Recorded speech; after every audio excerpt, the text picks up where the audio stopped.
Hello, Nivedita, can you hear me?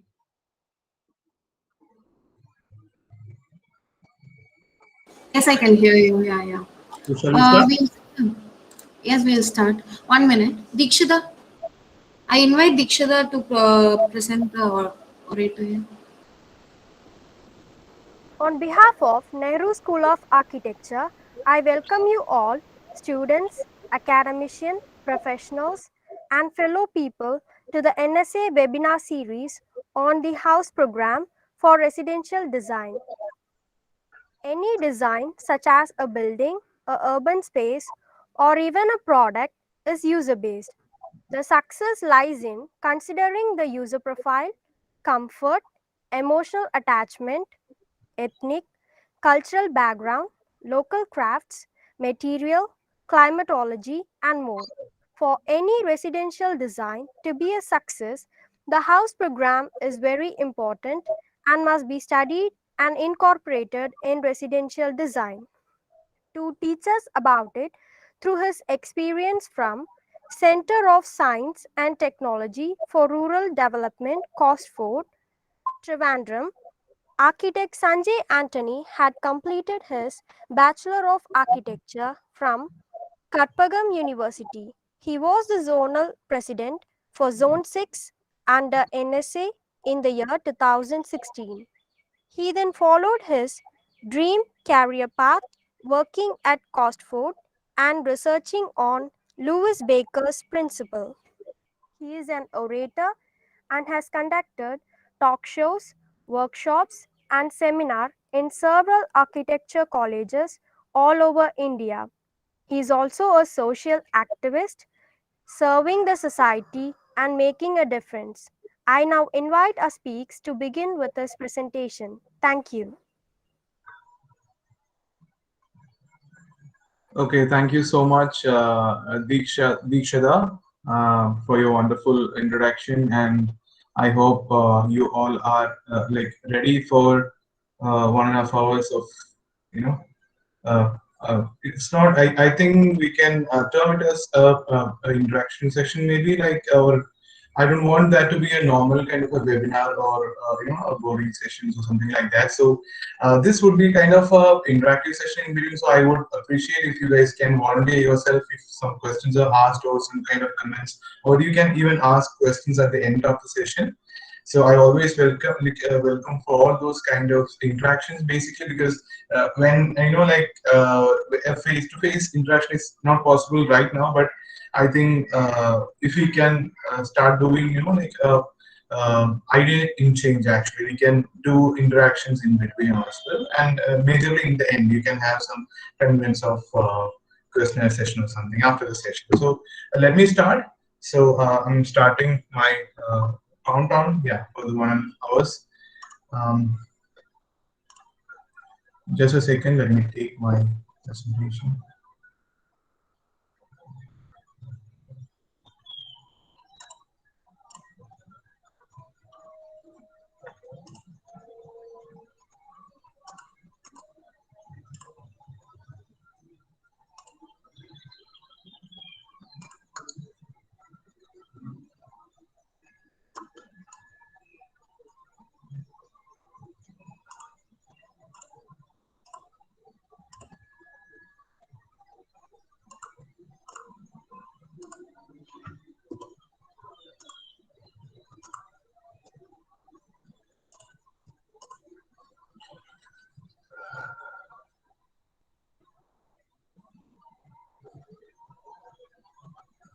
Hope you can see my screen, or is it visible right now? Yes, Sanjay, it's visible here. Okay, is this like the title and everything is clear? So shall I start? Yep, go ahead. Thank you. Okay, thank you. Thanks.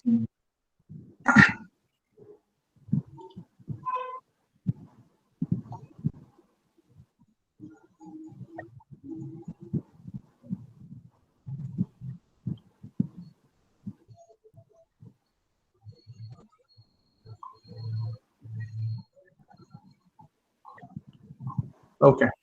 So a very good morning to you all. So, as you has your classmate have introduced, myself Sanjay Antony, and I'm practicing as an architect in Center of Science and Technology for Rural Development, which is founded by architect Laurie Baker. A small correction: what she have mentioned, it was not Louis Baker; it's Laurie Baker actually. Lawrence Wilfred Baker is his full name, and I have very limited time, so I have to jump all of a sudden to the topic. But as a small introduction, this is a firm, actually an architectural firm, which majorly focus on to as a social work, basically, like as an architect. Like the social or the responsibility we have is a huge thing actually. So it's starting from our college time onwards. So as a student, when I was a student, from there onwards, while reading his books, Laurie Baker's book, and more lot of other architects' books, what I understood was madam good morning அன்பே சிவம், எப்படி இருக்கீங்க? Class முடிஞ்சதா நிமித்தனா? ஓ 45, இன்னும் 5 minutes. Sir, Singaravelan sir, actually, I'm sorry. Sir, your call. Yeah, thank you. okay. Yes, Okay. I hope all others can mute your mic so that there won't be any further disturbances. So coming back to the point, like so this is as I was saying, like the profession we are into, architect or architecture, this particular profession have a huge impact onto the society as well as to our own livelihood actually. So it's not only like constructing buildings or just making money out of designing something, or like when we check onto this profession, people are looking forward to the scope of it, how much I can earn, how much I can become a famous architect. I think personally, or with respect to my experiences, I would suggest that this is more than that. Like a profession, like a doctor or a lawyer or something, like very sensitive profession is this also. Like an architect have a huge responsibility towards the society, starting from designing, and one among that, and one of the major element of it is designing a residence or a house. So from there onwards, actually, like one by one, we architects can give a lot of messages to the society.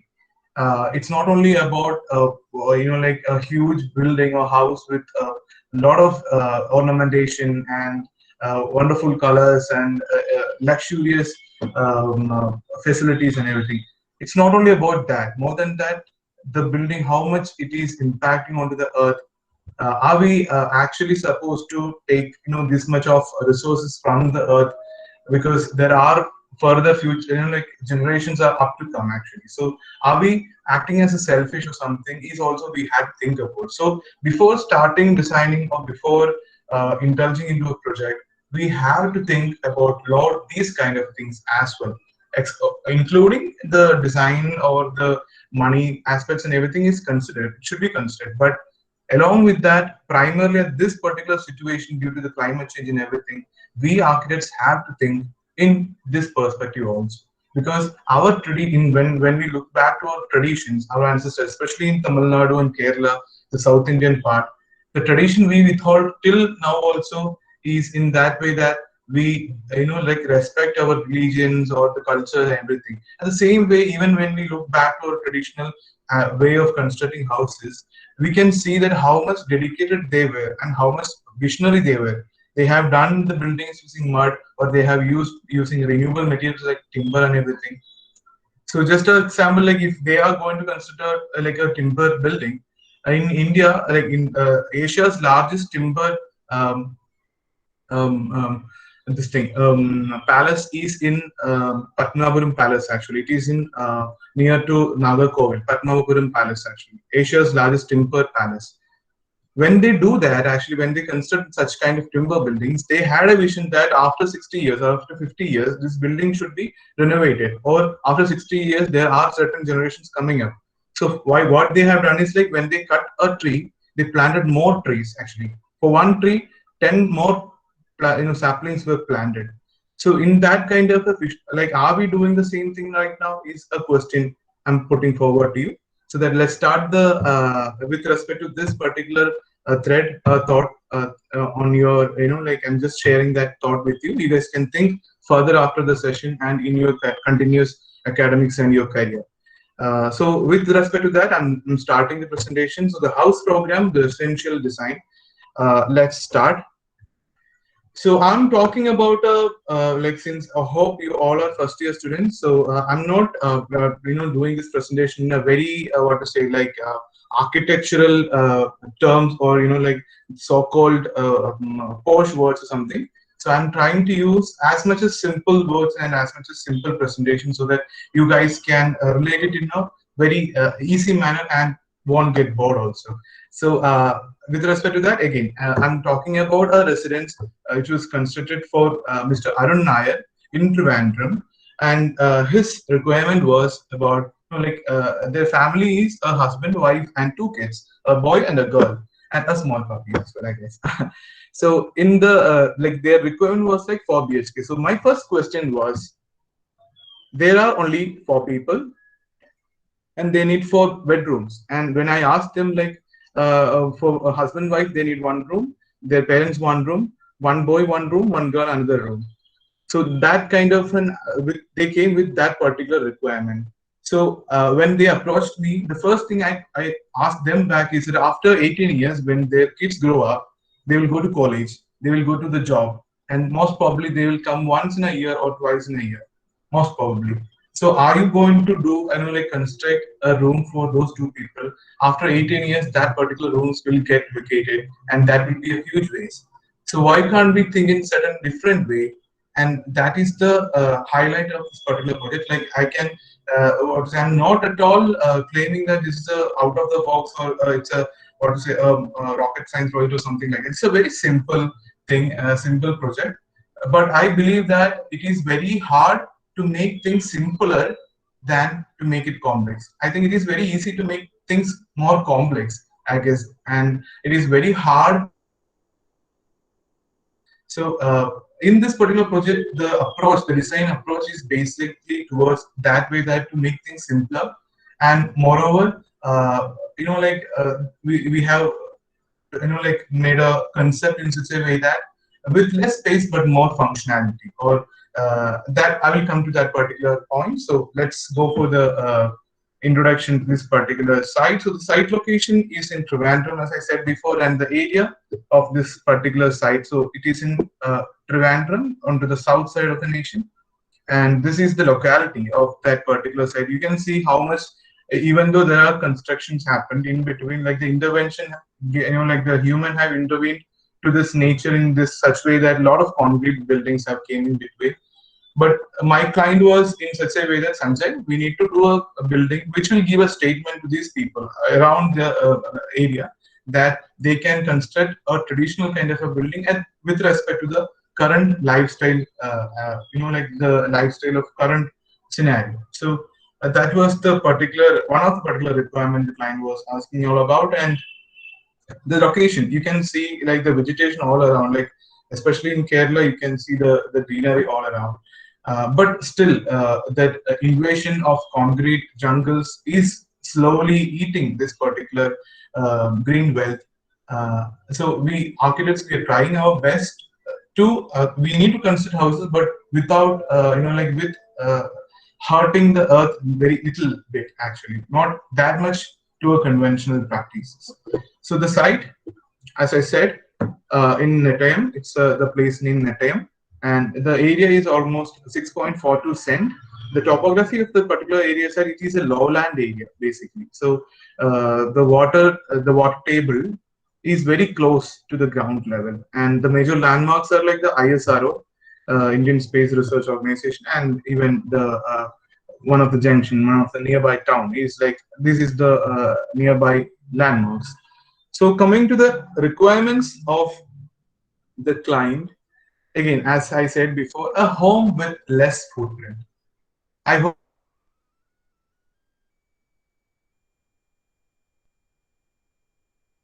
what to say, the area which your foot is taking all about. So that is my footprint. And moreover than that, Carbon footprint is nothing but how much carbon is, it is being taken while we constructing that particular house. So how much carbon is being utilized while constructing that particular house. That is what a carbon footprint is all about. So the client was like, Sanjay, we need a house with minimum carbon footprint, so that they will be happy that at least my house is not impacting too much to the global change. And he asked for 3 to 4 BHK, as I said before, with ample of daylight and air circulation. It should give the feel of a traditional Kerala house and good spaces for and they are very keen readers. They have a lot of book, like collections. So they very much precise about the study part and the reading part, and all those kind of spaces need to be there. And usually the bedrooms, as normal, like the privacy need to be considered.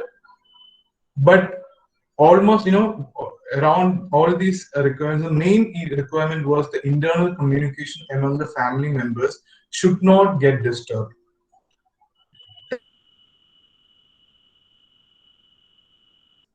Let me tell that for each function, like for dining, there should be a room, there is a kitchen, there is a living room, there is bedrooms, toilets. Likewise, we have separated each functions into each different spaces. So considering that, even though we have to do it that way only, but at the same time, their requirement was that they don't want a lot of walls in between each spaces, which will gradually, what to say, creating a visual partition, or like, creating like indirectly it is creating boundaries among the family members. I'll tell you a small example. Last day, one of my friend, when I called him, his mother was telling to me that, Sanjay, there's a huge issue in our house. So I asked what happened. So she was saying that, see, we are having a 6 BHK house and it is a 2-story structure. And since it is very hard to call her son to have lunch from the kitchen, she is right now using mobile phone from the kitchen. She's calling her son who is sitting on the first floor in his room. So just think how much an architect is impacting even into our family bondings. So I'm just connecting that with this. So this particular project is mainly focusing on such kind of things where how much how much possibilities where I can make sure that the family bonding is not disturbed in any ways. So that was the kind of requirements and discussions we had. And I convinced the client that instead of going for a 4 BHK, let's go for some different way of approaching bedrooms. So we'll discuss in the designing part. Go into the site developments. This is the site actually, and you can see this was like when I went to the site for the first time. This was the scenario that time, like completely they were using that particular plot for doing some agricultural activities for past 5 years to make sure that the earth is getting prepared to do construction. So there were mango trees and few coconut trees and everything. Banana trees we removed, and one coconut tree which was not that healthy, so we removed that also. But we retained these mango trees, and right now the kids are having wonderful time around these mango trees. They're plucking a mango, and even they gifted me one mango one day when I went to the site. So that was all about the idea about that particular site. And going to the design approach basically. So the design approach is, as I said before, ease of access and visual communication, visual connection for family bonding was considered. Change in volume of spaces to visually separate spaces, but not without without walls actually, but not with walls actually. Without walls, but separating the spaces by playing with the volume actually. I hope you guys have done basic design project. Most probably you guys have like got some projects connecting with the volume exchanges, or the difference between each volume, or like each spaces with respect to the volume actually. It's not only about the area, it's also about the height of each rooms matters a lot. So this particular design is basically focusing on to the separation of spaces, not with mainly with walls, but mainly with volume of spaces and the height of the rooms. In here, the the specific term is like the form. The whole form of this building is following the function of the project, actually, the function of this particular residence. The client was very specific about the function, like they need rooms on the ground floor and they need the study on the like the first floor, but they have budget restrictions. So we have consumed all these particular things in that way that the final design is evolved with respect to their requirements. And home politics, as I said before, when there is when there are wars between our relationships, like as a father, a mother, husband, wife, parents, kids, so there are a lot of walls in between our relationships. If we like when you go and look onto your own houses or your friends' houses or some residences where you visited, just imagine or just think whether your houses is like too much of separation is whether it happen with respect to the involvement of walls basically. So the term home politics is starting over there, and I can connect in one more way that are we starting discrimination in our houses? That's a small question I'm put forwarding. Just think in that way also, because when a kitchen is specifically constructed in the house, inside a house, it is completely closed with a door, with the access to a door. And we all know that most probably our mothers are being, like mainly using kitchen. And just think in such a way that when a function is happening, where or some guests are coming into our houses, or even without like normal day-to-day life, I'm sorry, day-to-day life, kitchen, when kitchen is separated and when the women in the family is separated from the common area or something, just imagine, are we starting this discrimination in just from our houses, I guess, or architect is in that perspective, are we the culprits regarding this particular social issue? Just think in that perspective. When we like very constantly argue for equality or gender discrimination need to be cancelled or something like that, when we strongly recommend that or advocate that, we should think from our own houses, I guess, or even when we are designing some houses. So that's why I was just saying about the term politics or home politics, which gradually, as it was mentioned earlier, homes or houses are the basic layer of a society. So when all houses or this discrimination is happening in different ways in each houses, you can just guess what is happening in the national or in the nation, in a national picture and in a international picture also. So that's where we architects have a huge duty to consider all of these kind of things while we design even a residence. And it can be considered in all kind of buildings, especially in residences. If we think in that perspective also, how can we make or bring out this equality or more happiness into our houses? Uh, in that perspective, if you think, I think more fresh thoughts can be nurtured. And I tried a small way to get a solution for that, which we'll discuss later. And decrease spatial discrimination, which was I was mentioning about that particular point, home politics. So these were the design approach, and the concept was formed out of it basically. So while I was mentioning about the concept, the term concept, you might get confused because there might be a lot of definitions you guys have gone through while you mentioned the term concept. But here the concept is all about psychology as well as the politics inside the house. And while we do the construction to decrease the carbon footprint, or how much we can be close to the eco-friendly house construction. These three concepts were mainly focused while we do this particular residence design. So going to the site plan, this is a site plan. You can see, I hope you guys can see the screen, like the site plan. The dotted lines around the border is the like the boundary of the site, and you can see the proposed building. The hatched portion is the proposed one, and you can see there is an existing well in behind, and we have given a lot of setbacks all around the building so that there will be a lot of space for kids to play, and even for some, when there is some functions or something, that can be a good space for them to use. So this is a site plan. As I said, it's almost around 6.42 cent is the area of that particular site. I hope you got a clarity on the site conditions. So so let me start from here onwards. Like when you design a particular project, you should be thorough enough about what, like the site dimensions or the site area and the site conditions. What all things are existing there? Is there a road in front of the site? What are the rules and regulations we need to follow while we doing the residence?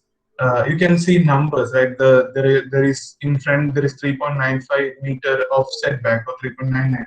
So these kind of things are rules and regulations. The minimum this much of distance should be left from the boundary to the building, because it is a rule in Kerala municipal building rules. So in all the states there will be rules. So when we design particular building, we need to consider that also. And I'm not going into the detail because you guys are just starting with the course, so, or you are in the first year, so too much of detail might it will be a lot of overload. But just one point, just keep it in your mind that always dimensions are very important while you draw any drawings. This is a golden rule. Any drawing, dimensions are very, very important. The outer dimensions, the distance from the boundary to the building, all these kind of dimensions are very important while you consider to design a building in a site. So again, we are going to the design part. Now also you can see that when I put over the drawing over here, we can see that it's a very small house actually. Here you can see a master bedroom and a bedroom with two attached toilets. Other than that, there is a living room, a courtyard, study space, dining and kitchen. All these kind of things are there. You can just see how the drawing is being done here. The dimensions, the wall-to-wall dimensions. First, the thickness of the wall and the interior room dimension. Again, the next wall thickness. Then the room. So wall-to-wall dimensions are given on the outside part. And inside the room, we have mentioned the name of that particular room and the interior size. Actually, the interior size of that particular room. So we can go in detail about it. So if you can see this plan, the plan of this particular building, there is a buffer space in front of the. Let me take it off. Okay. Hope you guys can see it much more clear way, I guess. Okay. So here you can see that the building is approached with a longer veranda in front of the building because of many reasons. As the building is facing towards south, the building is actually facing towards south. So I hope you guys have started to learn about the climatological part or something, or if not, also it's not a problem. The sun movement, or like the sun movement, is happening in such a way that it is rising in the east and it is moving towards west to the south. So automatically the front facade of my house is more prone to get lot of daylight and heavy sunlight, So that's where I decided to give a buffer space, actually a longer veranda in front of the main building, so that it will act as a buffer space where the shadow of that particular roof of that veranda will protect the wall, the outer wall. Like you can see the main wall. It's kind of possible I can draw. Okay. Hope you can like when I say about spaces, you can connect, right? Like veranda, living room, courtyard. So this veranda is protecting my outer wall, the wall where the TV or the jolly and the main windows are situated. That particular wall is being protected by the veranda because the veranda's roof is protecting the wall with shadow or the shade of that particular roof. it will be clear for you when we discuss about the section and the 3D of that particular movie. So here, as I said before, we have designed living room for the client, and there is a study space, and there is a dining cum kitchen space. Here, one thing you should focus mainly is that living room, study space, dining and kitchen, all these are open, and it is the zoning of that particular space is done in such a way that the courtyard is the focal point.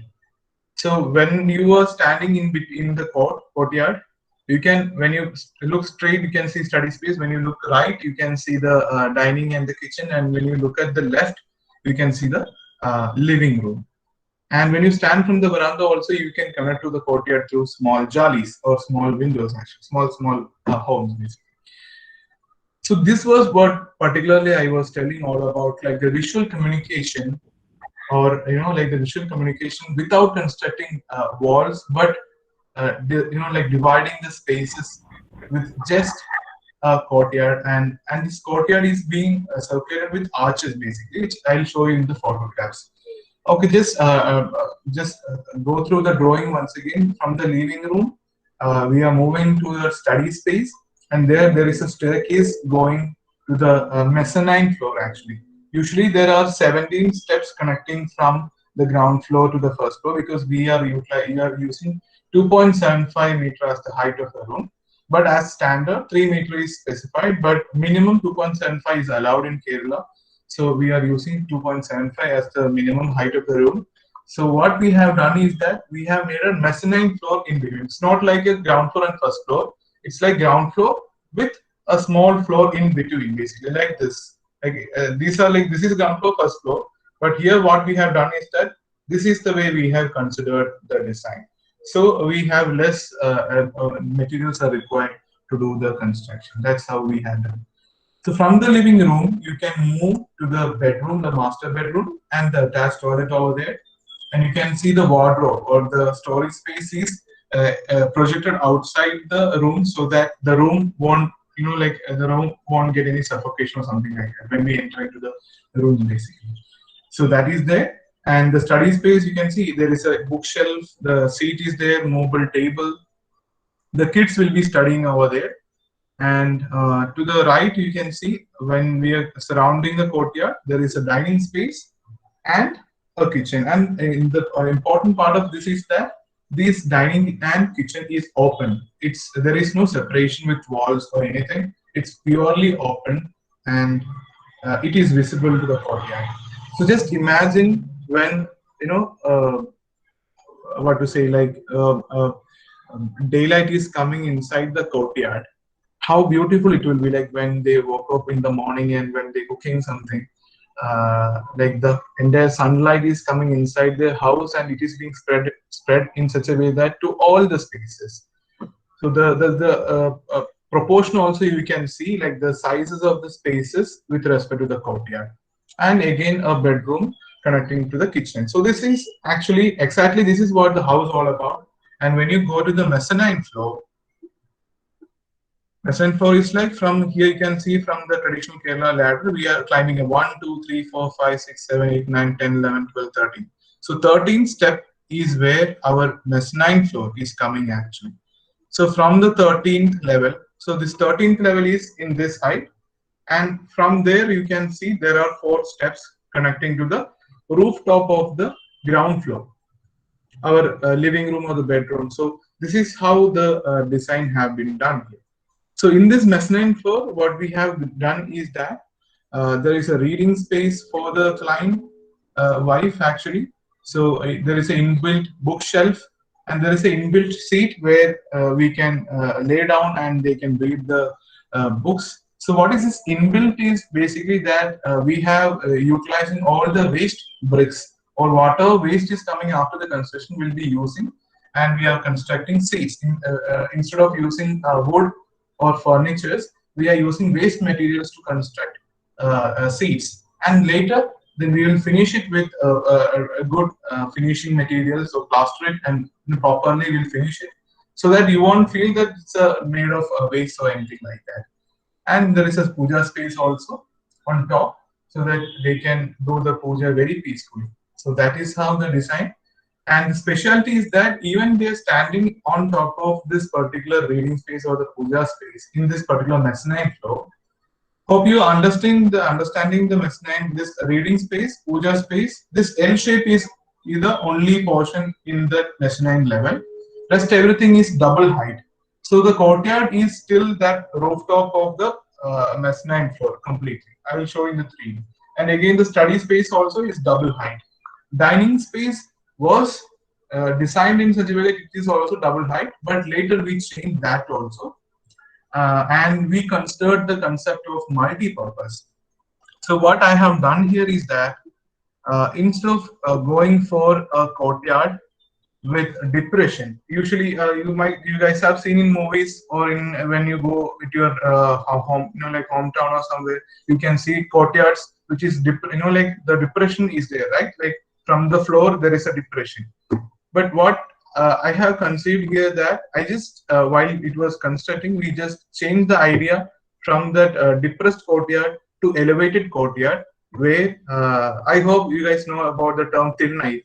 Like in Tamil Nadu and in Kerala also, we have a concept where there is an elevated platform in front of the house or even inside the houses also, where our ancestors used to sleep or like take rest after doing the agricultural practices. So what I have done here is that I just elevated the courtyard space from the ground level, like the living room and all. The ground level is here means then I elevated the courtyard part to around 45 centimeter, and I made that as a seating space basically. So all can sit there. People, like the family members can sleep there, and even they can, like the kids can play. So automatically the courtyard will be the focal point, as I said, and it will be the most happening space in the house, where when any activity is happening, all the other 3 spaces can, from the other 3 spaces, this particular central point in a central area is visible. So automatically the kids or anybody who is spending their quality time when they are sitting there, they can see what all happening on the front, on the right, on the left side of this house.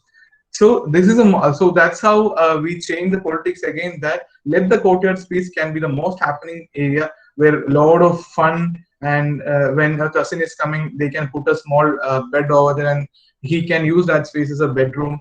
When the kids are having exam time, they can convert that as a study space, where their mother is cooking in the kitchen, or their father is reading newspaper in the living room. So from all the angles, they are connected, and every activities are happening over there. Even when a lot of family members are coming, all are gathered in that particular area, and they are spending their good time over there. So that's how the design evolved. I will show you some photographs of that later, so that you will get more idea about. Just keep those thoughts in your mind, and later we'll discuss. If you have any doubts, we can definitely have a question session. Okay, I'm just rushing a little bit so that you won't lose anything as content, because the time restriction is of 1.5 hours. I hope you got a clarity on that basically. So this is a simple plan. In a long overview, this is the plan of that particular building with very simpler concept. So nothing rocket science. So the client asked for 4 BHK, but we did for 2 BHK, and the other 2 bed spaces is, one is the courtyard and one is above the dining area, where we have done a wooden slab, so that space also can be utilized as a multi-purpose spaces. So I mean, like when we construct a house, bedrooms are like a dead space in the morning time, most probably in all our houses. Like very rarely our grandparents are resting inside the house rooms. Other than that, we all are, asleep in the night, most probably. And a daytime is like kind of a wasted space if we design bedrooms like that. So that concept is also I'm transferring to you guys, that instead of constructing each rooms for each functions, why can't we think about this idea called multi-purpose? As I said before, the courtyard part, when it is in the night, they can use it as a bed space. When it is in the morning or in the afternoon, it can be used as a dining space, where all can sit around in the traditional way. They can sit in that position where they can eat. like how we eat Kerala Sadhya during the Onam celebration and all in the banana leaf. So all can sit onto the floor and eat in that particular platform. So each time it is changing actually. So if you take the case of a dining room also, just think that how many hours will we take to eat food?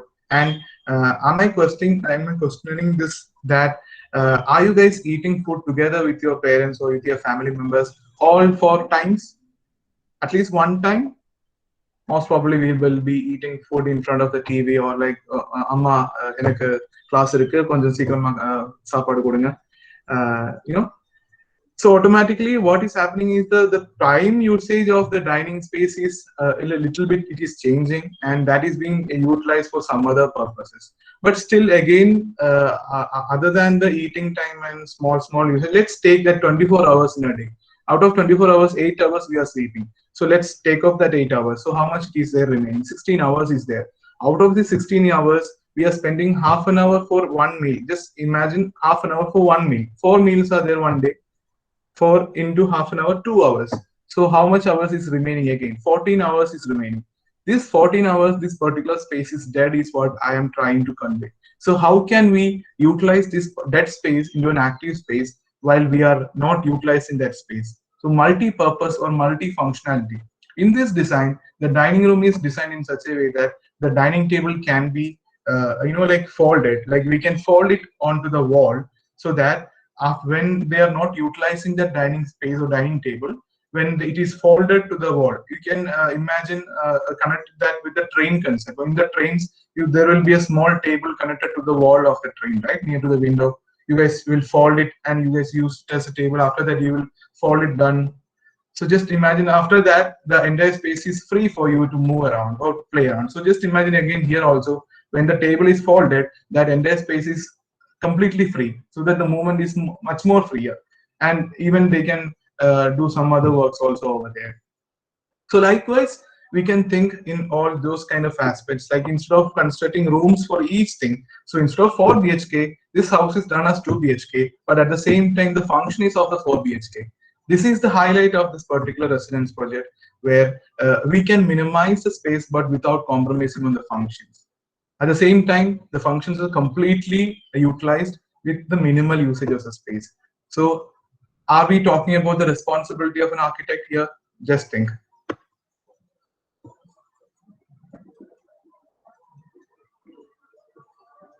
Let's go to the elevation part of the building. This is the elevation drawing. Actually, this was earlier this elevation. Later, it was gradually during the design process, it was changing one by one.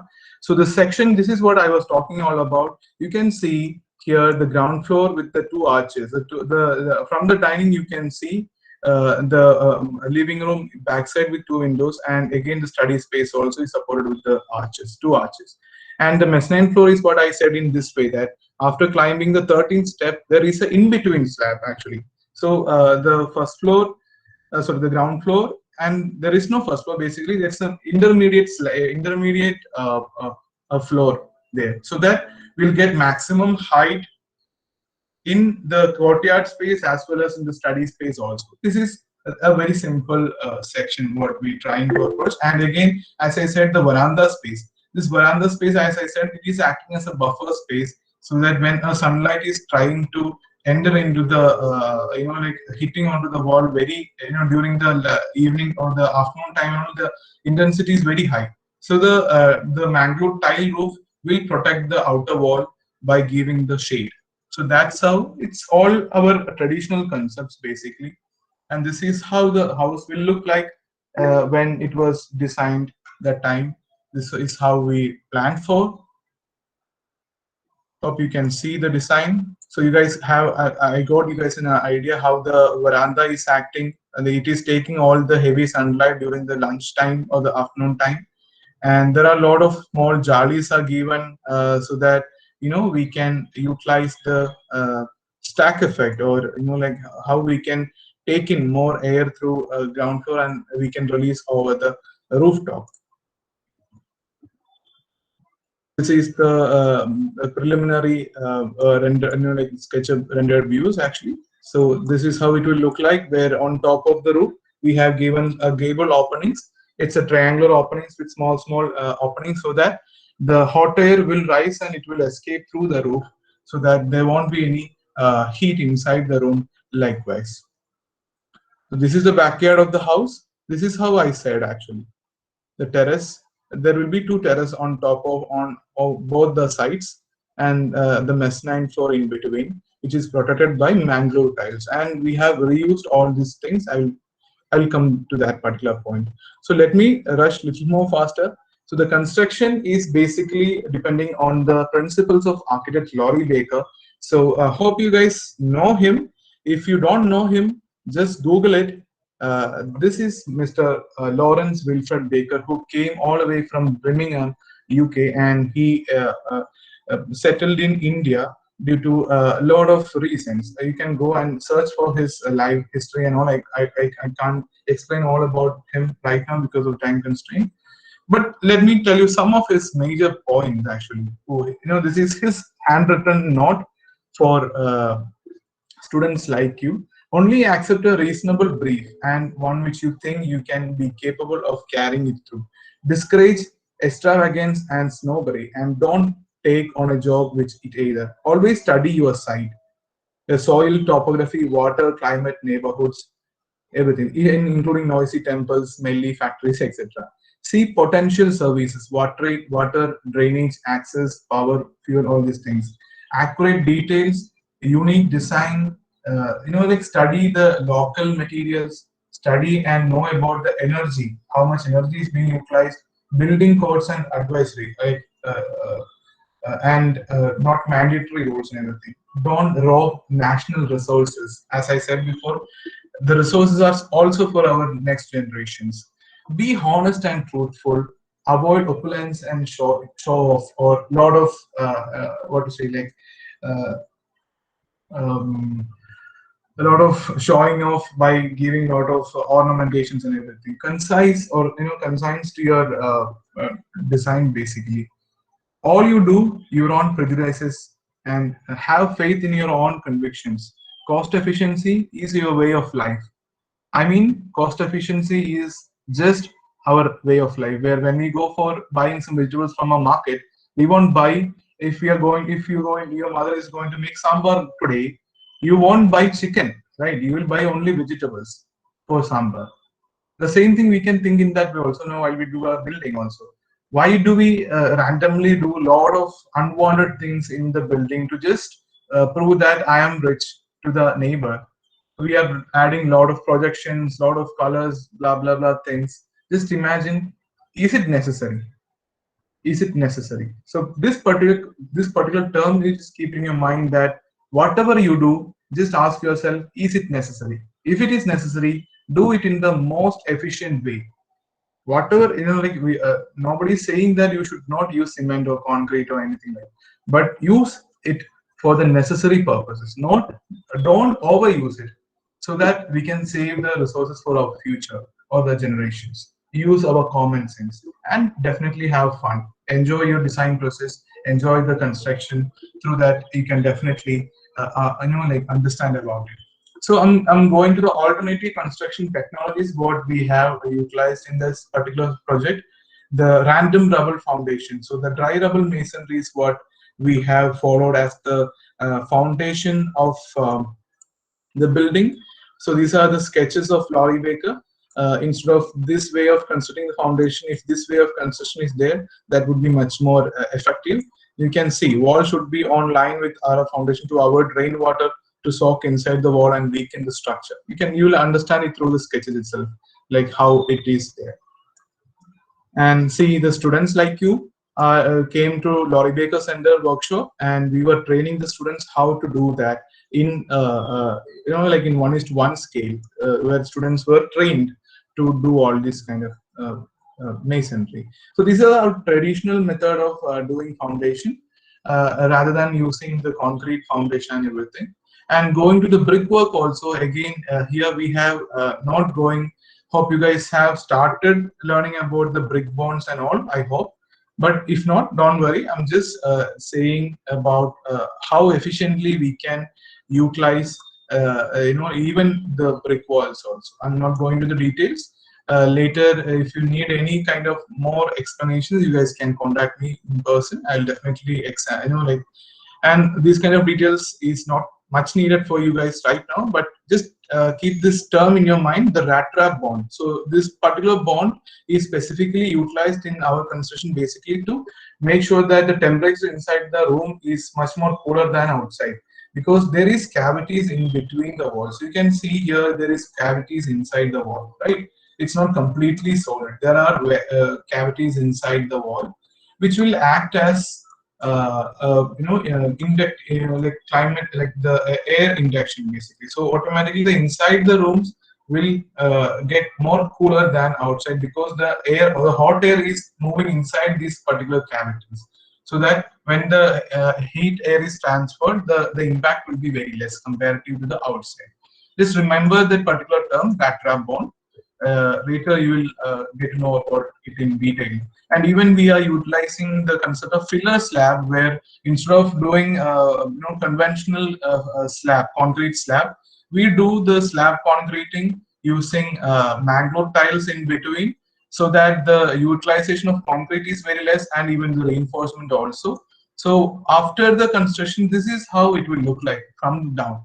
So we are creating like these kind of filler materials. So you can see that there is a mangrove tile. Two mangrove tiles are getting this way, that there is a gap in between, and when hot air is coming to try to penetrate this particular cavities, in that the hot air will like circulate, and like the heat will get reduced. As when we switch on a fan inside a room, automatically the heat is like the heat of that particular atmosphere is getting a little bit reduced, right? When the windows are open, the same concept. So when it is being done throughout the slab, you can just imagine the heat from top will be less inside the room, even though it is very hot outside the terrace and everything, but the heat inside will be comparatively less. So this is the concept of filler slab. You guys can again search it on the Google. I just make some points about this particular term, like dry rubber masonry, Laurie Baker's this rat trap bond, and the filler slab. So these are the main three technologies what we use, and there are a lot of many other technologies we use. Even we do mud buildings with using mud from the site. So without buying cement or bricks or anything, we take mud from the site itself, and using that traditional way of construction, where we add lot of other materials like rice husk, straw, and even a lot many other stabilizers like plant juices, to make our walls healthier. When the walls surrounding us are more healthier, definitely we also will be healthier. Let me put one more question: how many of our houses are being constructed using concrete or the brick wall with plastered and painted? Are we inhaling all these toxic substances whole day throughout our life? So are we creating ourselves patients, or are we trying to make ourselves with health problems? Are we the culprits? Just think.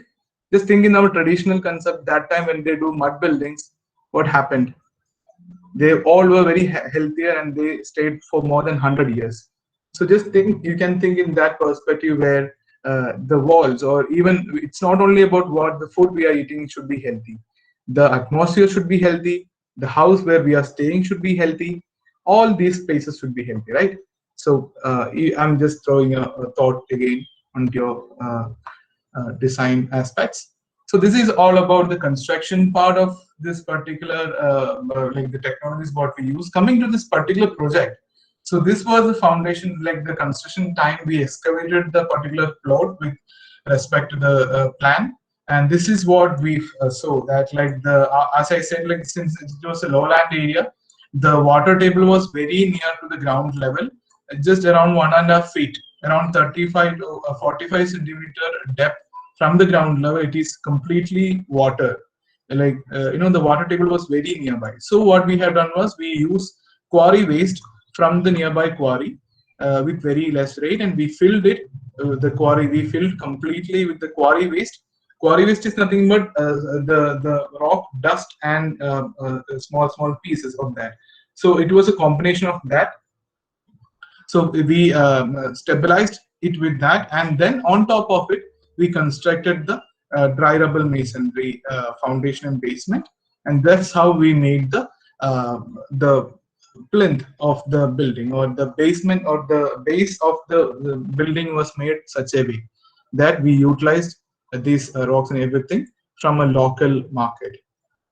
So after the foundation, the brickwork, as I said, we have utilized the technique called rat trap bond. You can see there inside the wall, you can see there are cavities which will hold the heat air and transfer cool air inside the rooms. So this is how you can see the living room is where the laborers are standing. Inside is the courtyard and other rooms. The bedroom hall you can see. This is the main entrance where our masons are constructing the finishing layers of this thing. Unfortunately, that time the COVID, hit on all of us, and we all were forced to start wearing the new material called the mask. And even I was forcing my laborers also to follow the COVID protocols. And you can see here the construction was going over like completely exposed construction. This won't be plastered at all, because minimalizing of using cement. So you guys might think like, if we want plaster the building, is it safe, or it is structurally, will it sustain there? My very simple question is that like the dress what we are wearing won't give strength to our body, right? If a knife, I'm trying to kill you with a knife, the cloth will tear off, right? I can tear off your cloth. The same thing is happening even when we plaster the walls also. So the plastering walls won't give more strength to your walls, but it will give a cover to the building. But the necessity is that's what I'm talking about. Is it necessary to plaster throughout the building? What we can say with respect to our research, that it is not at all necessary. Plastering is necessary only places where the presence of water is there. For example, toilet, kitchen, the sunshades, terrace, all these kind of places should be plastered, because the exposure to the water is higher. So definitely we need to plaster those areas. But plastering inside living room or bedroom is not at all necessary, because there is no presence of water. So because why we are telling this is because with respect to the research of past 50 years of research, and even this is happening in a lot of abroad countries also, like this exposed construction. Like whatever you are seeing in in your public area or in your hometown with the concrete structures is not only the concept of constructing buildings. So this kind of like eco-friendly construction practices are also there in the current industry, in our fraternity. So this was the like construction period photographs. You can see the mezzanine floor is being constructed with a lot of openings and all. And while we are doing this is what I was saying all about, like the mezzanine floor, and the terrace is on top. There are arch openings from the study room to this courtyard. This is from the courtyard view, and this is how the structure formed. Let me show you some video of how we did the concreting. See, this is how we utilize the mangrove tiles.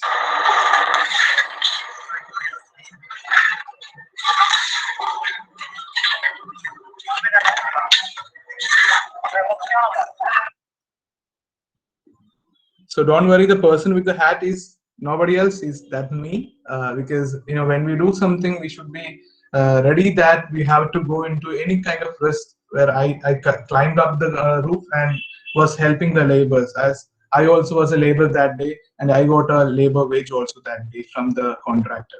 Because when we do something, we also should learn how to do it, because when I'm going to say something to them, I should know that very clearly. Even that's what Laurie Baker also insisted all of us to learn about, that it's very simple to dot two lines and say that this is a wall.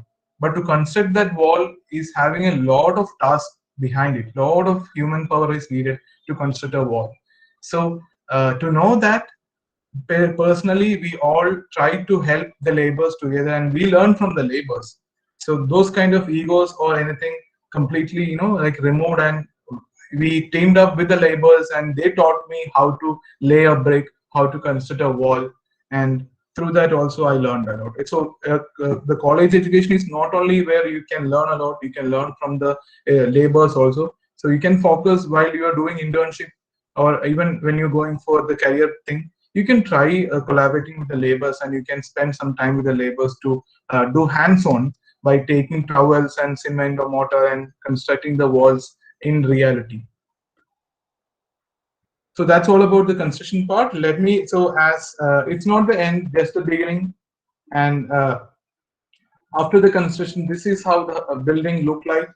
So we got a lot of old timber. So you can see there are wooden pillars in front of the building, but I'm very happy that there is not at all one tree being cut to make that particular pillars, because we took that from an old demolished building and we reused it. I'm repeating, reusing. So you can see a lot of windows in that particular building is reused from an old house, around 100, I guess more than 80 years old houses. When they got demolished, we purchased that old windows and we reused here, so that there is no trees being cut to do the pillars. Especially there were a few windows were made with new wood, because the client already had some wood available with him, so we used that. Other than that, all the other windows and doors, everything we purchased from an old second hand market, and we repaired it, we painted it, and that's what you're seeing over there. And even the tiles on top of the roof, the mangrove tiles, is not at all made from new factories. We bought from an old house, a demolished house, for 6 rupees, just 6 rupees. When we buy a new one, 32 rupees. So that is a difference. Like, it's not about the cost part, but it's a small concern that if we reduce the usage of materials, I think our future generations can use the particular resources what we are saving. So not all, it's nothing like everything is waste after one particular usage. Wood is a particular resource which we can reuse, because all our traditional buildings, when we look up 100, 200 years, 300 years ago buildings, are still staying. When you go to Chettiar, like the Tangudi area or Karaikudi area, you can see a lot of Chettiar houses, right? You can imagine how much old it is, like that 1,000 general Vida and all is there, like 1,000 window houses. You can see how like precisely they have done that particular buildings, and the quality of the wood also. So it's nothing like whenever we do constructing a building, it's nothing like we have to construct that with new wood.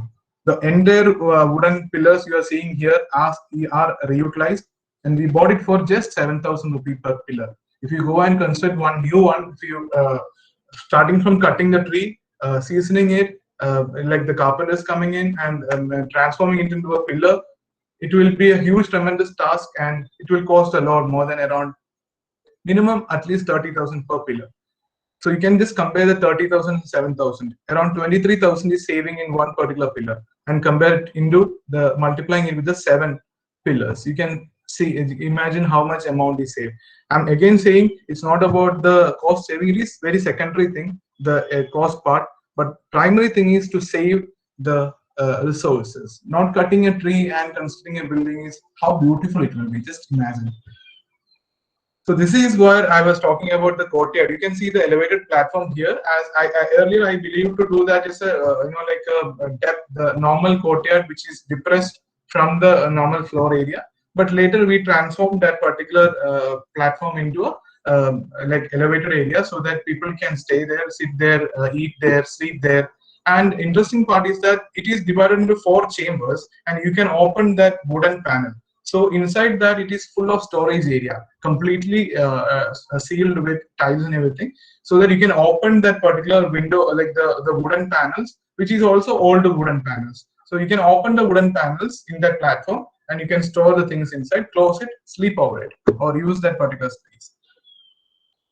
And on the this is a mezzanine floor level. The photo, you can see the wooden floor over here. This was supposed to be double height. Like under this is the dining area, but later we transformed this area also with wooden platform, where now they are using this space also as a sleeping area, but the sleeping area is open. So that's what I was talking about, like the whole house is made of 2 BHK spacious thing, but it is catering for BHK's function. with minimal usage of space, but with utmost usage of function. This is the platform I was talking about. So this you can see there is divisions. 4 divisions are there. You can open that platform and you can store a lot of items inside there. This is the facade. That's me and my sister with the kids of the client. I said no, one boy and one girl. So they are the 2 Kuti clients of this particular project. And my sister came to visit the project one day with me. So this is how the facade of the building right now. And you can see we got a good bonding during the construction time and the whole design time. My clients were very happy in such a way that I was more connected with even the small member of the family, so that when I asked them, did you got what you wanted, and they just like replied to me through this affection of love, or uh, you can just see how this particular courtyard space is right now being utilized. This is a video that we took last month.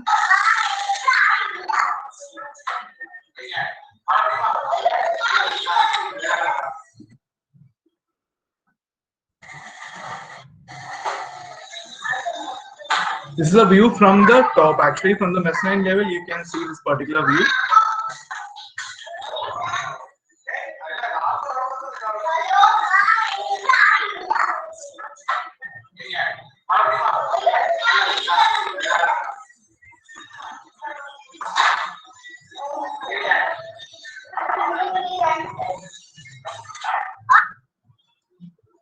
That was from the view from the mezzanine level. And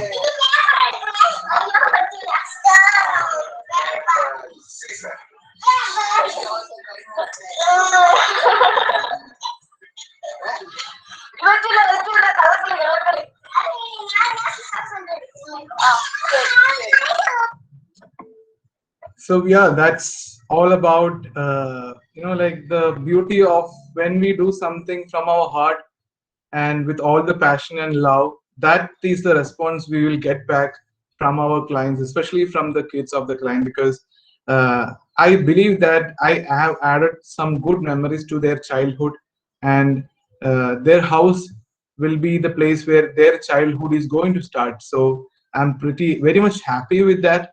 So that's all about this particular today's session. So my name is Sanjay Antony, and this is my contact details. You can always contact me through this particular mail ID and number. You guys can note it. Thank you so much. That's all for today. Housing program and residential design. Thank you so much for giving this wonderful opportunity to share this particular project and all the details.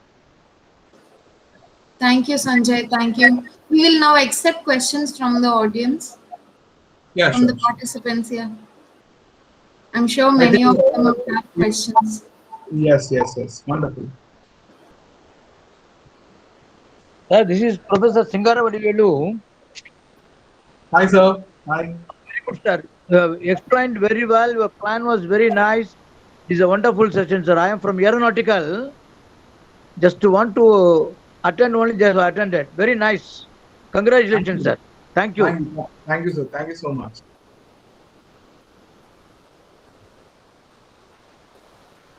Sanjay, can you actually explain more about the part where the water actually came, the water table was low, because I noticed there were buildings adjacent and they weren't that height compared to this site. So did they have this challenge, or only this particular site had the challenge? Like you told, within 1.5 feet or something, the water table came up. And actually, there was a house nearby to your site, and that was in a very low area. It was in a low line. So, was it a challenge particular to this site, or is it in the whole area? The whole area is actually it was a lowland area compared to the other particular neighbor regions. So, but what happened was, like, the nearby houses and all, they have followed the conventional method of doing the foundations. Okay. But it was not actually, like, technically it is perfect and everything, but the impact creating over there is pretty high. So we were thinking how to solve this particular issue using the traditional methods or using the local way of approaching that. So which is also very like strong as well as technically approved thing only by the government. So that's why we have utilized before we do go for the this foundation work. I think if I can go in detail, yeah, since we saw 1.5 feet of water table, after 1.5 feet from the ground level, we saw water table. So what we Mm. have done was that we took around 6 feet of, we excavated around 6 feet, no, sorry, 3 feet, and we filled the half of it, around 1.5 feet with the quarry waste, and rest 1.5 feet with the foundation. So Okay. we stabilize the water. The water content is still the 1.5 feet. No? Till that level, we filled it with the quarry waste, and from that to the ground level, we did the dry rubble masonry. So that particular thing is completely the foundation is done in a proper way. Then only we did the length of the particular thing. Okay. I So, didn't, I didn't go to that detail because most of the students might not get what we discuss about the detail of translation. That's why I didn't go for that. okay. No, I was Yes. just curious because maybe we'll have some sinkage problems or some, some water seepage or from the flooring we'll have some, this, how do I say? You have water seepage through the cracks and all those happen. So I was just curious, like how did you Yes. guys come over it? Yeah. So we did that way that we filled like out of 3 feet, half of it we filled it with the quarry waste and we stabilized Mm. it, completely stabilized the whole foundation area, and then only we did the main foundation. Okay. Like how we do bamboo piling or coconut piling. What we Mm. do is that first we'll excavate that and then we pile the coconut pillars or the bamboo piles under that and fill it, and then only we do the main foundation, right? The same Yeah. concept. Okay. Great. Thank you. Thank you. Yes, students, you can come up with your questions, especially the first years. See, this program is tailored for you guys for your design. So I believe that you will have questions, I'm sure. Please do not hesitate. Even if it's a very silly question, you can come up with it and you might be surprised with the great answers you get. So kindly unmute yourself. And if you want to ask in your local language, it would be fine. If you are just having hesitation with the language problem, that's not an issue. You can ask in any language you want, okay? Yes, yes, Just yes. come up and ask questions. Tamil, Malayalam, and little bit of Hindi. I can manage, don't worry. My Tamil, Tamil கொஞ்சம் கொஞ்சம் அவ்வளோ நல்லா இருக்காது. கொஞ்சம் Malayalam slang இருக்கும். அதே மாதிரி கொஞ்சம் கிராமர் மிஸ்டேக்ஸ் இருக்கும். Just like pardon for that. I can't talk with utmost grammar of Tamil, but என்னால தமிழ் புரிய முடியும். அதே மாதிரி தமிழ்ல பேச முடியும். So don't hesitate. You guys can talk in Tamil also. But Good morning, I, sir. I, I appreciate if you can talk in English so that many others, if any other North Indians are here attending, I think they also can understand. Yes. Yes, yes. Good morning, sir. Sorry to disturb you. Good afternoon. Yeah, Yes. this is Romesh Agarwal. I'm from Mumbai. I hope you can hear me. I can hear you, but if possible, if I can see you, then I think it would be wonderful. Actually, sir, yes, of course. Just I can see your beautiful face so that I can give a little more beautiful I answer. guess you can see me right now. Perfect. Yes, Hello, yes. sir. Hi. Hello. Hi. Hi. So my question is to you is I have a very it's the question is a little typical thinking of what I am being grown up in Mumbai. So Oh, what you just had two. I just have two questions. So you had two roof terraces over each side. Why not construct it into a room? Because I why not construct either of them into a room? Because one can be a terrace. Because I get that, and because my question is this because in Kerala we can see a lot of rainfall that goes and comes, and I just think Kerala has also faced one of the cyclones right now, as Maharashtra has faced right now. yes. My question is over here. And how supportive is this? How supportive is this? I know Laurie Baker's research has been, it's been a very incredible job. What the students and what he personally has done. So, how is the rainfall? How can rainfall affect this type of construction or this type of building?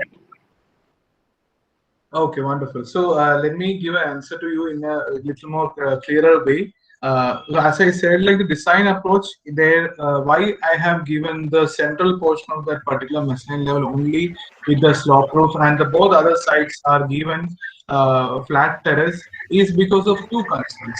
One is that my client came for 4 BHK, and I gave them 4 BHK, but with 2 bedrooms closed and 2 other spaces are multi-purpose, and they have budget restrictions.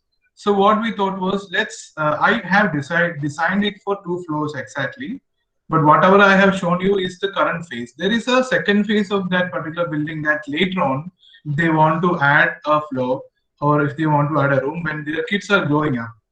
So let them build a room that time. If they are like, if the children are going to stay back there or something like that, instead of constructing a room right now by taking lot of loan amount and constructing a waste space as a dead space, instead of that, we can think in a future way that if they are sustaining back there, let them add a room on top of that flat roof. Yes, that is the reason why I asked you, because it's a very typical Mumbai thing. Because you're in Mumbai, and basically in Mumbai, I'll say basically in Mumbai, not everywhere. I'll say basically in Mumbai, we also have a very small thing where we have even having a bungalow. We usually tend to have it in a very rectangular square, or we need to surprise our spaces like that, or we just need to keep adding to the space where it has been fulfilled to an edge where you can't do anything like that. Exactly. And Like to after that, the the rules and regulations, that's a very very basic, that's an other part of Mumbai construction. So that is exactly. why I asked you this question. And so, Exactly. if does like in this type of construction, brick construction, exposed brick construction, does rains causes cracks, or does damage the structure afterwards in the future, like after 15-20 years? Nothing like that. Because just go to Google and search for this particular campus called CDS, Center for Development Studies. Yeah, CDS, Center for Development Studies. It is in Trivandrum. And this is a story actually. In 1970, this particular campus was constructed by Laurie Baker in 1970. And that time, the civil engineers and the architects said the same point what you have mentioned. Like when we do this particular, that's what I again before I said that like the plastering part. Like if it is not, as I said, like there should be plastering wherever it is water presence is there. Instead of that, no need of plastering. So when he came up with this concept, almost all the people, including the famous civil engineers and architects, what they said that within 5 years, that particular building, that means in 1975, those buildings will, will fall down. It will get demolished because it is not at all plastered. Trust me, the last year 2020, it completed 50 years, and this is 51st year. And you can just go and see in the Google or in YouTube, and it is staying as same as what it was there when it was constructed in It's 1970. actually because I've been we had a small study tour for Laurie Baker Center too from our class, No, class. But and it was again, it was a very fascinating once to go, but we had a very short period of time over there. so But what I'm again, trying the to construction over there was awesome, and the bamboo construction and everything. Yeah, what I'm trying to say is that when we are giving proper sunshades, like the states like Kerala, even in Bombay and even in Tamil Nadu, the places where high raining, like the flow, like the receival of rain is high in these kind of coastal states, basically. So if you're providing proper sunshades, then there is no problem at all about the exposed construction. But we have to make sure that we are giving ample sunshades, or we are giving proper sunshades to the wall to protect it from the heavy rain. Other than that, the walls will stay as fresh as what we have done. And the important, very, very important factor is that when you construct these kind of houses, the important part is that the maintenance, the future maintenance. Just imagine when we take a case of a conventional building, after we plaster, every 10 years or 6 years, we have to paint the building. Just let's go for a 60 years after the construction of the building. 60 years, I'm painting 6 times. Let's assume to paint a normal building, approximately if we spend around 3 lakhs, 6 into 3, how much? 18 lakhs. Or just imagine I'm using around 5 lakhs. 5 into 6, 30 lakhs I'm spending. So anyway, the value of money will increase by years. Like 60 years is, but I'm taking a default amount, 5 lakhs per painting. So 5 into 6 for 60 years, around 6 times on painting, I'm utilizing 30 lakhs after my construction. And just imagine I'm painting 6 layers of paint in my house. And the interesting part is that when the temperature is increasing, when the climate change is happening, when the temperature is increasing, this paint is nothing but liquid plastic. So we can't see that in our naked eyes, but when the temperature is increasing, it is reacting very, very minute, 0.001% or something like that, in a very minute way. But the important part, which I mentioned earlier, that we are inhaling that toxic elements daily through our atmosphere. I'm not scaring you guys, but I'm just giving the reality. I'm telling the reality that all these kind of things are adding to our health. So that's what I'm saying. Like, so just we can avoid all of these things, our health issues, the unhealthy practices, the unhealthy walls, spending too much of money. We can avoid all these things when we go for a exposed construction, but making sure that providing with proper sunshades. So even flat slabs, whatever we have given, whatever we are doing right now is that we are collecting the rain from that flat slabs and we are storing in a rainwater harvesting tank in that particular building. So we are not wasting any drop of water. It is falling on top of the roof of that building. We are saving each drop of water we are getting. Okay. So, and just one more thing. Hi, Sanjay. Hello. You said there was a very increase of groundwater there. So after the quarry work for 1.5 feet, as you said, after that, what happened? The water that come up, or you gave it time to soak it down after the 3 feet digging? Yeah. When we excavated, actually the ground level is in this level. When we excavated 1.5 feet, we found out the water table. We again excavated 1.5 feet, so that still the water is remaining there only, because water table is something like when air is entering it, water will be always in that particular level. It won't increase, in that way. It will sustain in that particular level only. So what we did was, like, when we filled that water logged area, and since this quarry waste is having dust and large particles, it got strength, like stabilized, like it acted like kind of a concrete, where without using cement or something like it, natural way of stabilizing that particular muddy portion with that quarry waste, so that it started stabilizing. So once it set around, we spent around some 15 days or something, we allowed it to set. And that time only we arranged the random rubble, and then we considered the rest of the 1.5 feet. So we have beneath that foundation, we have a strong stabilized portion, and under that the mud and water is still there. But it is mixed actually. It is not like only water, but muddy water. So on top of it, it is completely stabilized. So there won't be any unequal settlement in later, because it is properly done throughout the building. It is not only done in one portion, throughout the foundation of the building it is done. So it won't get affected. There won't be any unequal settlement. So after the quarry work, you set it for 15 days, and then the random. Yes. So it depends actually. It depends on the site quality and the earth quality. So there is no standard like that. It all depends on the experience. How like our experience can give idea to that. Thank you. Thank you, sir. Thank you very much. All the best. Thank you. Somebody else had some question, I guess. Prem, yeah. Prem Kumar. Sir, you can, if you have any queries, you can unmute yourself and ask him. I think I would appreciate students to come forward because don't worry that I like anybody will mock on you or something like that. You're always welcome to shoot any kind of question because let's make this an interactive session because I do love to interact so much. And don't worry that your questions will be like something bad or something. You can ask anything regarding this particular project. Sir, good afternoon, sir. Good afternoon, very good afternoon. Yes, sir. Myself, Sriram, sir. Sriram, can you show your face? Yes, sir. Yes. Sir, I'm having a Oh, doubt about in this traditional way of construction, we are giving like a sunshade is a sort of a slope roof like structure. But in modern structure, if we are constructing, we will give only sunshades to a window only, sir. yes.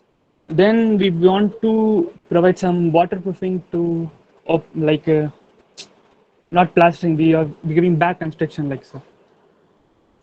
We are giving only Oh, bricks. It's an open type of construction. yeah. If in modern construction we are giving only roofs, I mean sunshade to our windows only. We are not Only providing on to everywhere around the building. yes, So yes, if yes. is it necessary to give waterproofing or open construction is okay without waterproofing? Sir? Like you're asking that if I'm doing a sunshade, a flat sunshade, like modern style sunshades to a exposed construction like this. Are you asking like Yes, that? yes, yes, sir. It is possible because, but again, we suggest to give sunshade throughout, even though if you having a constraint on material availability, sunshades can be provided exclusively for windows, and waterproofing can be given. And the other parts, what you can do is that instead of giving complete sunshade, you can project the bricks on in the roof level so that water won't seep through the walls and algae or like all those kind of things won't form if it is considered in a like exposed way. So what you can try is that onto the roof level you can project few layers of bricks like a projection from the wall so that when the water is seep, like flowing, it will hit onto that and it will fall on the other side. It won't fall onto the wall. So without even providing sunshades also we can do, but we are always preferring to give sunshade towards so that the walls will be protected. Okay, sir. What I'm having doubt is if some rain is இப்ப மழை பெய்யுது அப்படின்னா like it's not this Really straight. basic. Really. Sir, even straight up பெய்யாது like side ஆகும் like building full அப்படின்னு Ah. நினைக்கிறேன். Then we want to give waterproofing this. Oh, you're asking about the walls waterproofing? Yeah, yes, sir, yes, sir. Not Exactly. necessary because see அப்படி பேசினா நம்ம இப்போ நம்ம மண்ணு வந்துட்டு we are not giving any waterproofing for the soil, right? The normal soil on the ground. Yes, sir. Yes, sir. The same way, like when we do the construction for the wall, like exposed walls also, அதுல தண்ணி விழுறதுனால building structurally any problem, like எந்த problem வராது. Like Only thing is naturally that brick will no absorb water, problem. yes, sir. Yeah, it definitely see it will absorb water and everything. I agree with that, but we are using baked like kiln baked bricks actually. So the water absorbance capacity will be comparatively less compared to the normal mud because we are burning the burnt bricks are what we are using, right? We are not using normal things, right? We are using burnt bricks. So while we are burning a brick, the sand, the silica in the sand particles of the soil will like it will start melting. It will form a layer on top of the bricks which we can't see. If you go and see on the kiln, the brick burning kiln areas, you can see a black color coating on top of the bricks somewhere, or some glazing or something like that, which you can see. But most of the bricks there will be that coating. Natural coating is there because silica is getting melted on top of the bricks actually. So likewise, the water resistance is there already while when we are using a baked brick, and even though a rain is hitting onto the wall, that doesn't affect the structure of the wall, like the strength of the wall, because that's how, like as I said, the rat trap bond wall is the most strength. Like the if you take all the bonds like Flemish bond, English bond, or any other bonds, the strongest bond is raptor bond. Why it is? Because of the cavity inside and the way it is being constructed. So the strength won't get affected, but the maintenance part will be little hectic because gradually in some 2 or 3 years, when it is continuously exposed to water, there will be formation of algae. So we have to clean it. That's all the thing all about. So, but people are misunderstanding that, and they are trying to, using polish or varnish, and they are trying to completely do the waterproofing onto the wall. But it is not at all necessary. That's what I was saying. If you go and see the CDS buildings, the Center for Development Studies building, you can see 3-story structures are given even without sunshades. And it is after 51 years, and it is still standing without any problem. The structural part. In a place called Kerala with high maximum receival of rainfall. So nothing like that. So that's all our insecurities basically. That is the insecurity that if you do a exposed construction and providing sunshades only for the windows, other parts will it get affected, or the structurally it will get affected. Nothing like that. The proof is there in Kerala. You guys can, and it's not only in Kerala, it is all over. Even in Coimbatore, if you go and see Sakon, hope you have heard about it in Anakatti. There is a place called Sakon. It is a the Salim Ali Muhammad Ornithology Center. Yes, Salim Muhammad Center. It is in Anakatti.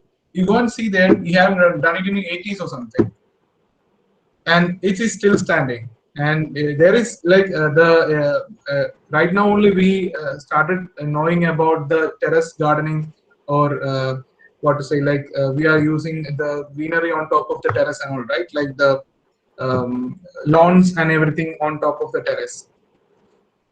Garden terraces. We have done long back in the 80s there in Coimbatore. Unga ஊர்ல இது பண்ணிருக்காங்க. எப்போச்சு time கிட்டும்போது போய் பாருங்க, ரொம்ப ஹெல்ப்ஃபுல்லா இருக்கும் information wise. Like if you having still a doubt about that particular part about like exposed bricks having any problem with exposure of water, you can go and see there. Okay. Yes, sir. Yes, sir. Thank you, sir. Yeah.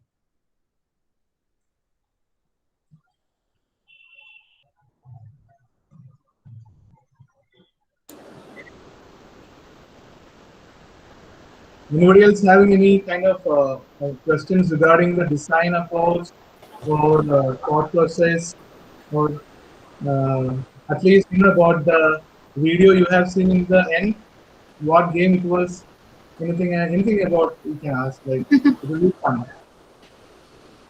because I had all the fun while we are finishing the house, and like those two kids are my best friends, and even when I'm going back to Thiruvananthapuram, they used to call me and they used to treat me with good food. So I think that's like architect, the importance of architect in the society is, I think, very beautiful. Like if you have all the passion in your heart to do a wonderful career, to go for a wonderful career, right now is the best opportunity, where right now you are in first year or second year or maybe in fifth year. So right now onwards, you guys can think what you can deliver to the society in a very different way. Yes. I hope there are no more questions. I'm not sure. Okay. Fine. Yeah. No problem. Thank you, Sanjay. On behalf of Nehru School of Institutions, our director, Ma'am Amrita, and all the staffs and students, I really thank you for taking time off your very busy schedule. Thank you, Sanjay. It was a wonderful event. You really gave us an insight about how architecture is not just about the aesthetics, and also about the soul, also about the users, and how beautiful a building can change over time, and how spaces can evolve by the users. It was a wonderful experience. Thank you for the the personal images and all the videos of all the kids. You can see the passion and the love towards the architecture you have. We hope that you come up with more and more projects of such sorts, and you even come again and present us all those. We are looking forward to having more events with you. Thank you, Sanjay. It was a wonderful event. Thank you for making it a very beautiful day. Yeah. Thank you so much. Thank Thanks you. to you also for giving this wonderful opportunity, that a lot of students got, I think they got at least some of the thoughts which I have shared. So I'm requesting you all to go back to your normal life and start thinking what you guys can contribute. And Thank you. thank you. Thank you, All the best. Sanjay. Bye. Bye, Sanjay. Yeah, bye. Thank you. Thank you. Thank you, sir. Thank you, sir. Thank you, sir. Okay. Thank you, sir. Thank you, sir. All the best. Thank you. Thank you. Thank you very much, sir. Thank you, ma'am. Thank you. Thank you for being here with us. Thank you, dear. Thank you.